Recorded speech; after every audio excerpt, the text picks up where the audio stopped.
धनहानि प्राणपीड़ा क्या कहते बोली गुडूर तिरुपति जावाले मन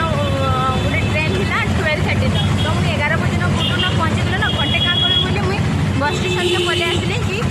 बस रे पला घंटे अधा बाट पहुँची बोली हेले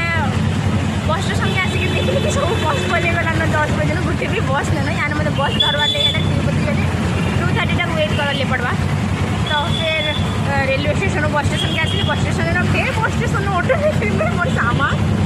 मुझे फिर बस स्टेशन ऑटो लेकर जाऊँ ट्रेन स्टेशन के हेनु फिर से ट्रेन के छाड़ी से ट्रेन के धरिक तिरुपति पहुँचली तो जो देखली बस नहीं ना बोली फिर ऑटो करी बस स्टेशन रेलवे स्टेशन के आसली फिर से 12:30 ट्रेन धरवार लगी लास्ट के भी 12:30 ट्रेन रे ही जिमी #धनहानि प्राणपीड़ा।